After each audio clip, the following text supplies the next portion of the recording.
Man, if it ain't one thing that kind of gets resolved, something else always pops up. Now Apple wants to put us on a subscription plan. Bolo!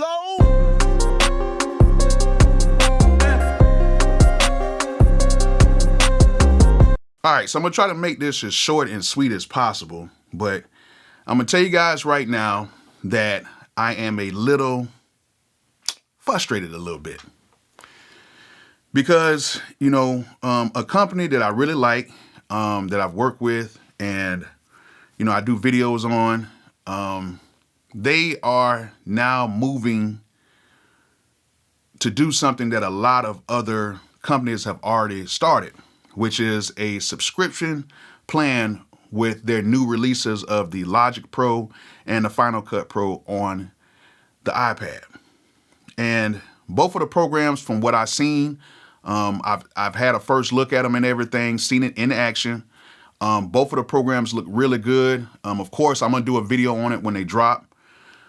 But at the end of the day, the whole subscription thing is kind of whack to me. And this is the reason why.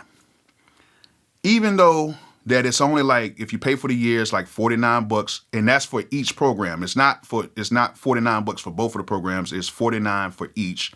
And then you only pay $4.99 a month for it. So basically $5 a month for both of the programs, which is fairly cheap. So if you think about it, if you buy Logic Pro right now, it's $200.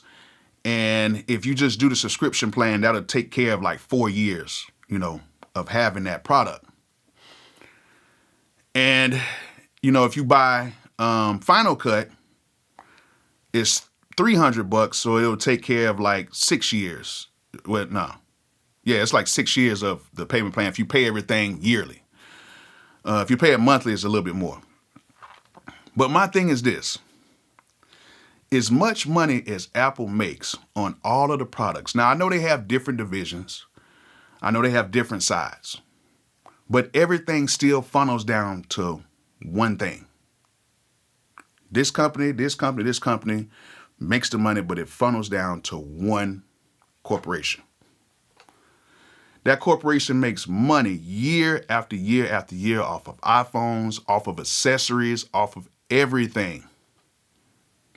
And then now they want to put us on a subscription-based plan, which I feel is not cool.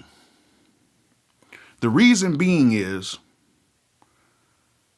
Logic Pro and Final Cut, if we are cool with the subscription, is going to end up being on a subscription as well. And I'm talking about the Logic Pro and Final Cut that are on our laptops, not the ones on the iPads. At some point, that's where it's going to go. And at some point, we got to draw the line on all this subscription stuff, period. Because for you to have to pay for something every single month just to keep it, to me, is not cool. I think if you want a product, go ahead and let's do what we've been doing. You can go on a Logic Pro right now. If you want to get Logic Pro, you just pay that $200. It is yours, and you get the updates and everything with it. If you want Final Cut, you can pay for Final Cut, and you can get all the updates and everything. And people are still buying it daily. But to lock us in on a subscription to where now we don't even really feel like we own it. Like we have no ownership. Like everything right now in this world is pretty much rented. Even if you own a house in the United States, if you pay that house off and you don't pay the taxes on it every single year, they can take your house from you. All your properties, everything, if you don't pay the taxes on it, they can take your property from you. That's in the United States. So you technically own it, but you really don't own it because you're still on the government soil. And now with these subscription-based plans, we technically do not own it. Because if we don't pay, we can't use it. Right now, stuff is already expensive enough. Food is ridiculously high. Gas prices are high. We really can't live a quality life. Rent is through the roof. Mortgages are through the roof.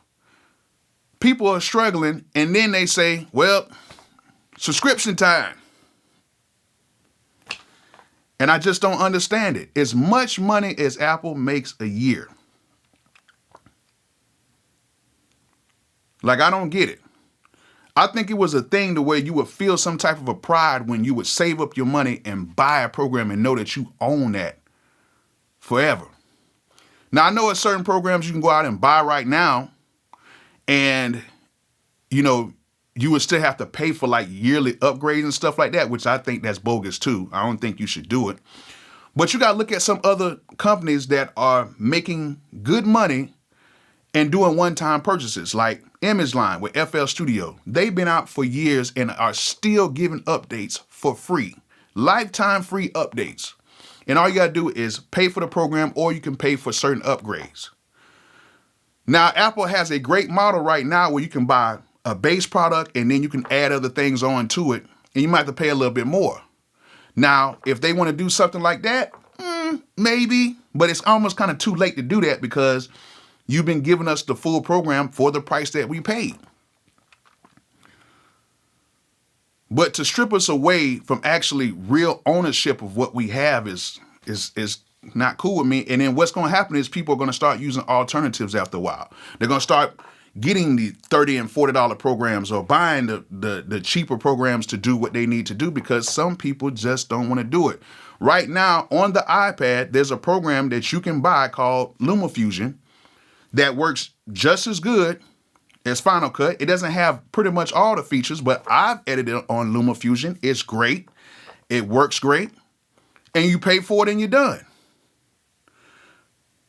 But then now we have Final Cut. We have to pay $5 a month or $50 a year. And right now, some people just don't have it. And mind you, LumaFusion is dirt cheap and it does great. And that's the competition.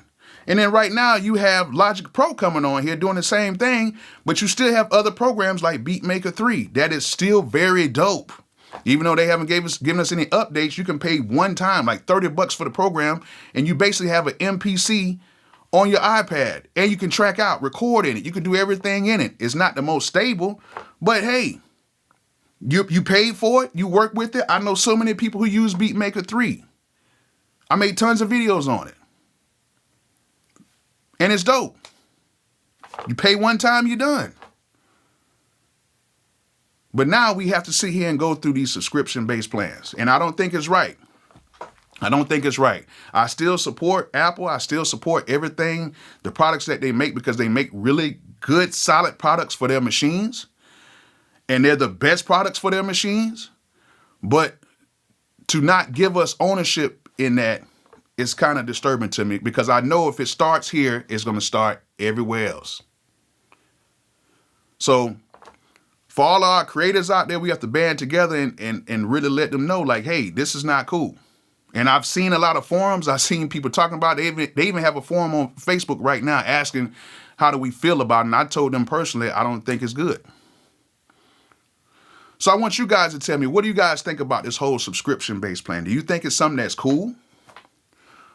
Or do you think it's not? My position, that is not.